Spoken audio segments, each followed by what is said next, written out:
கூட்ட நெரிசல் ஏற்பட்ட போது அவர்களை காப்பாற்றத்தான் ஆம்புலன்ஸ் வந்ததை தவிர நெரிசல் ஏற்படுவதற்கு முன்பு எந்த ஆம்புலன்ஸும் வரவில்லை.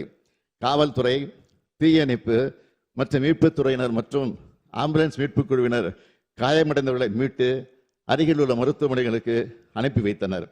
மீட்பு பணிகளில் முழுவீச்சு நடைபெற்றுக் கொண்டிருக்கும் போது தவேக கட்சியினர் 2 ஆம்புலன்ஸ் ஓட்டுநர்களை தாக்கி ஆம்புலன்ஸ் வாகனத்தை சேதப்படுத்தி இருக்கிறார்கள்.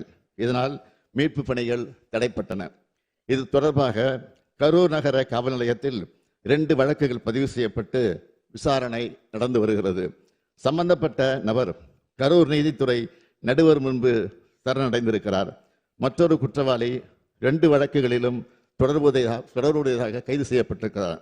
மாண்புமிகு பேரவைத் தலைவர் அவர்களே, கரூரில் தமிழக வெற்றி கழக கட்சியின் பரப்புரை கூட்டத்தில் நெரிசல் ஏற்பட்டு மக்கள் இறப்பு ஏற்பட்டுள்ளது என்று தகவல் அறிந்த உடனேயே தமிழ்நாடு அரசு உடனடி நடவடிக்கைகளை மேற்கொண்டது.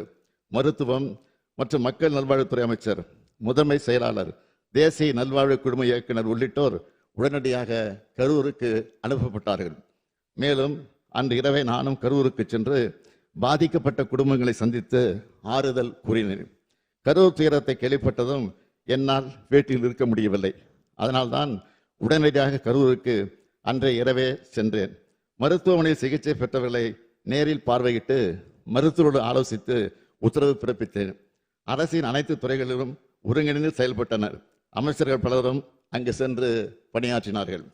கரூர் அரசு மருத்துவக் கல்லூரி மருத்துவமனையில் கூட்ட நெரிசலில் பாதிக்கப்பட்ட முதல் நபர் இரவு 7:47 மணிக்கு அனுமதிக்கப்பட்டார். தொடர்ச்சியாக 200க்கும் மேற்பட்டோர் சிகிச்சைக்காக கொண்டு வரப்பட்டார்கள்.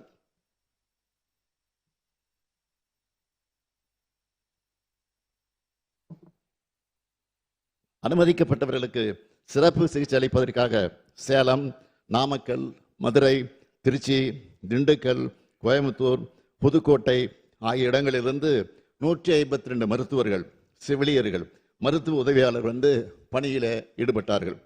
பொது சுகாதார இயக்குநர் தலைமையில் கூடுதல் மருத்துவ குழுக்கள் அமைக்கப்பட்டன.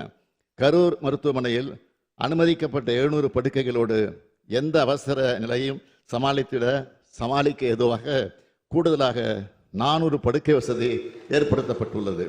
24 மணி நேர அவசர சிகிச்சை மையம், சிடி ஸ்கேன் ஆய்வகங்கள் உள்ளன.